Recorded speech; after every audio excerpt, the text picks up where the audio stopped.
Seigneur soit avec vous. Et avec votre esprit. Évangile de Jésus-Christ selon saint Matthieu.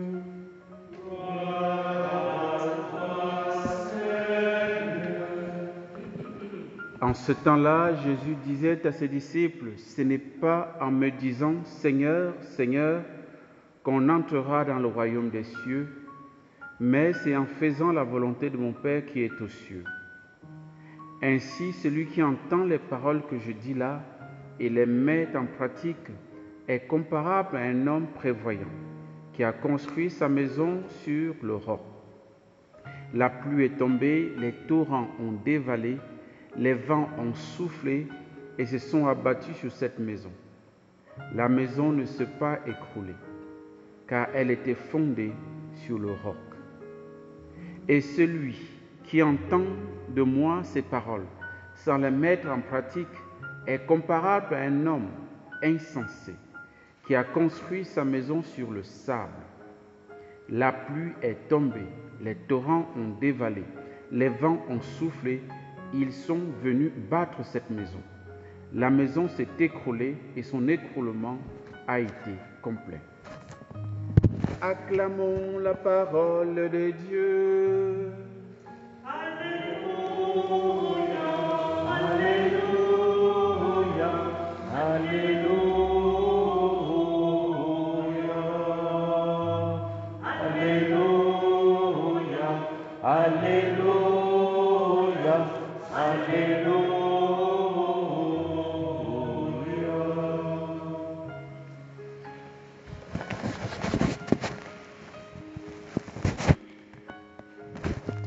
Nous avons là un évangile qui est facile à comprendre. On n'a pas besoin de faire une homélie.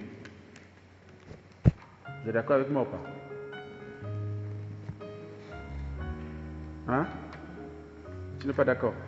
Qu'est-ce qui n'est pas clair là? Nous le voyons, hein, les maisons solides sont celles qui ont des fondations bien solides, bâties sur... Mais une maison qui est faite comme ça, là, elle va vite. Ça ne tient pas quand il y a l'érosion, lorsque le vent souffle. D'abord, on va avec le toit ici, hein, c'est très récurrent ici. Dès que le vent parce que le vent, quand ça souffle. On ne sait pas si j'ai beaucoup, c'est comme ailleurs, mais en tout cas ici, ça chauffe quoi. Si ton toit n'est pas solide, allez, c'est parti. Donc, il faut de la solidité pour tenir. Donc le Seigneur nous dit ce que nous savons déjà, je crois. Ce n'est pas en me disant Seigneur, Seigneur, qu'on entrera dans le royaume des cieux, mais c'est en faisant la volonté de mon Père qui est aux cieux. Vous voyez, et lorsque nous voyons ce que Jésus dit là, Seigneur, Seigneur, ça peut renvoyer à beaucoup de choses. Ça peut renvoyer, bien sûr, à la prière.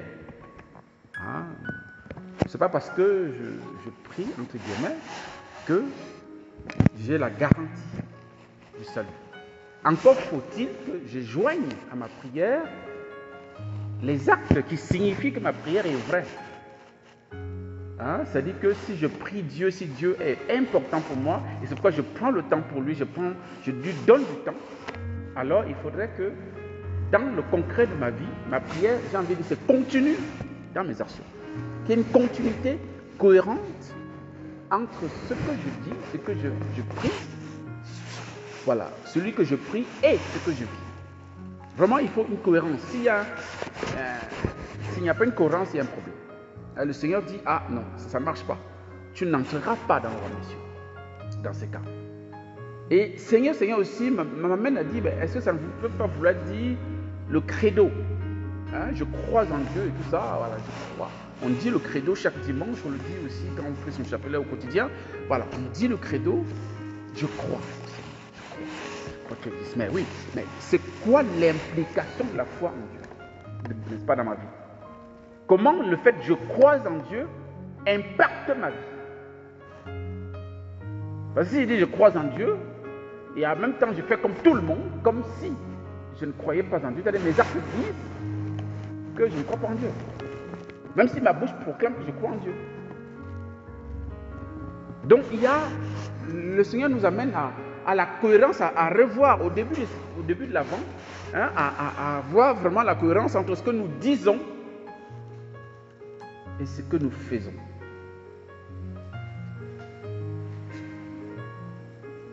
Entre la profession de foi, ce que je professe, ce que je proclame,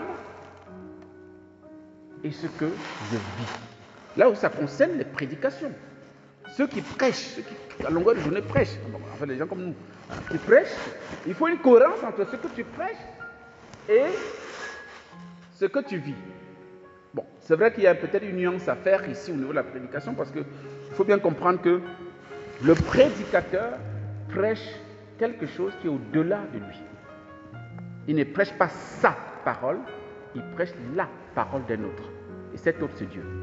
Et donc, il est tenu de prêcher l'entièreté de la vérité, même s'il ne vit pas. Il faut que ce soit clair, parce que sinon, parfois, je ne dis pas que les prêtres ou bien ceux qui prêchent ne doivent pas vivre ce qu'ils prêchent. Ce n'est pas ce que je dis. Mais je dis, on ne doit pas jauger, ou bien alors prendre, ou alors, accueillir ce qu'ils disent à l'aune de ce qu'ils vivent. Non. Ce qu'ils vivent, s'ils vivent bien, tant mieux. C'est merveilleux, ils peuvent être pour nous des modèles. Mais s'ils vivent mal, je ne dois pas vivre mal parce que lui qui prêche la vie mal. Non, je n'aurai pas d'excuse devant Dieu. Dieu ne dira pas que, comme dit un prêtre là, Ave Marie, il dit on ne jugera pas, à la fin Dieu ne vous jugera pas sur la vie morale de votre prêtre. Là je suis même en train d'arranger mes mots. Parce que quand lui dit là, c'est plus cru que ça. Voilà, on vous jugera pas au dernier jour en fonction de la vie de votre curé. Non. On vous jugera en fonction de ce que vous avez entendu. C'est que votre curé vous a prêché. Il vous a prêché quoi? Ma parole, la parole de Dieu. Est-ce que tu as vécu selon ça ou bien tu as regardé la vie du curé pour trouver des prétextes pour ne pas vivre? Non mais il faut parfois qu'on soit clair comme ça, parce que sinon on va dire mais lui là il prêche mais lui ne vit pas. Oui d'accord, il a besoin, lui aussi a besoin de se convertir.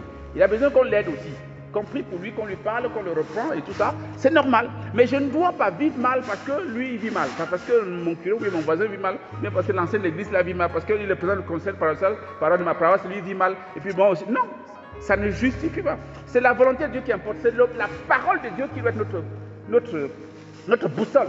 Ce n'est pas un homme. Je ne sais pas je ne sais pas si vous avez été attentif à ça. Quand vous lisez l'évangile, enfin les 4 évangiles, il n'y a aucun endroit où le Christ donne les apôtres comme exemple à suivre. Jamais. Jésus ne dit jamais, il faut que vous imitez mes apôtres. Non, il nous connaît, il connaît ses apôtres. Hein? Le seul modèle qu'il faut suivre, c'est lui. Suivez-moi, portez votre croix et suivez-moi. Voilà. On peut dire qu'il donne aussi, n'est-ce pas, sa maman, hein, comme modèle. Il n'y a que lui et sa maman. Puisque sa maman, il va donner sa maman comme mère à son disciple. Donc il n'y a que lui et sa mère. Sinon le reste là, c'est pas évident. Hein, Jésus non, il n'ose pas parce qu'il nous connaît. Voilà. Donc, en fait, c'était une parenthèse que je referme. Donc, pour dire que Seigneur, Seigneur ne suffit pas, frères et sœurs. Nous, les béatitudes, on prie beaucoup. Hein. En prière spontanée, on est champion dedans. Voilà. Je ne dis pas qu'il ne faut pas prier. Il faut prier le Seigneur, il faut louer le Seigneur. C'est bien. Mais il faut aussi qu'à un moment donné, nous puissions faire une relecture chaque fois, même chaque soir, de ce que nous avons vécu dans la journée, de ce que nous avons professé et de comment nous avons vécu. Moi, le premier. Et le Seigneur nous invite vraiment à prendre à cœur, parce que pour montrer bien, il dit, ce n'est pas en me disant Seigneur, Seigneur qu'on entrera dans le royaume de Dieu, dans le royaume des cieux, mais c'est en faisant la volonté de mon Père qui est aux cieux. Et il explique comment faire la volonté de Dieu qui est aux cieux. Ainsi, celui qui entend les paroles que je dis là et les met en pratique est comparable à un homme prévoyant qui a construit sa maison sur le roc.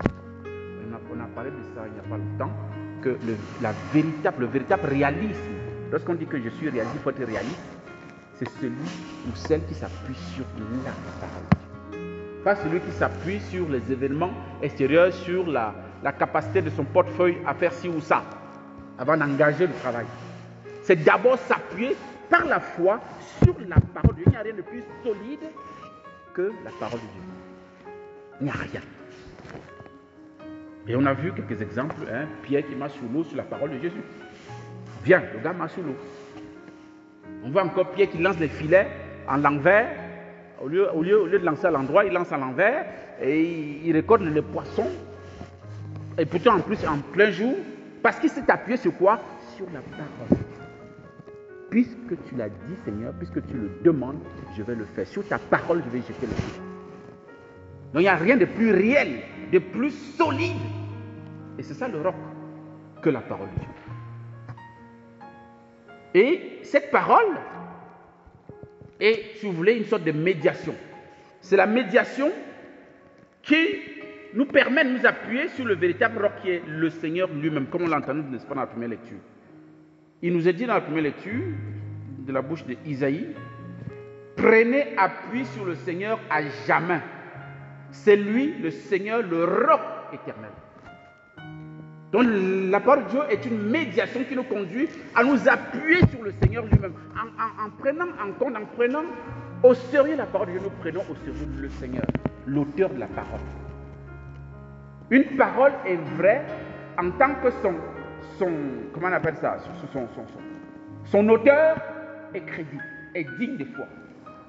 Parce que le Christ est digne de foi, nous pouvons croire à toute sa parole. À toute sa parole. Ça peut être difficile, nous sommes d'accord. L'évangile, bien la parole de Dieu en général, n'est pas du lait, ce n'est pas du chocolat. Pour nous qui sommes ce que nous sommes. Mais nous savons que c'est la parole de Dieu à cause du fait que l'auteur s'appelle Dieu, sa parole est créée. Sa parole est digne de foi. Et je peux m'appuyer dessus. Je suis sûr que je ne me trompe pas. C'est lorsque je régime contre cette parole que je me trompe. Même avec les meilleures intentions personnelles du monde. Dieu ne se trompe pas dans ce qu'il nous demande. Jamais. Nous avons nos petits calculs, nous pensons que nous sommes plus intelligents que Dieu. Le Seigneur dit non, vous n'êtes pas sage, vous êtes insensé. L'insensé est celui qui fonde sa vie sur le sable. Et c'est quoi le sable? C'est ce que dit le psalmiste. Mieux vaut s'appuyer sur le Seigneur que de compter sur les hommes. Donc fonder ta vie sur tes préjugés, sur tes projets, sur tes ambitions, c'est du sable, c'est ça. Fondé sur l'homme, fondé sur ta personne, bien sur une autre personne. C'est le sable. Parce que c'est la créature. Dieu est le créateur. Il est le roc éternel, selon Isaïe, sur lequel nous devons bâtir notre vie. Que le Seigneur nous aide,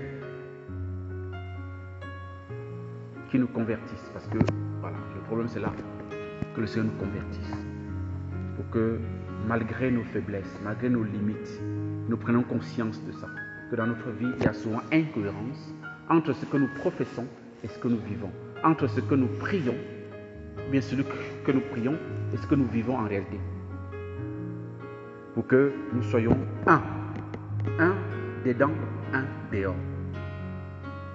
C'est ça. Il faut que nous soyons un. L'unité de celui qui dit avec l'unité, en cohérence avec celui qui fait, qu'il soit la même chose qui se traduit dans le dire et dans le faire. Amen.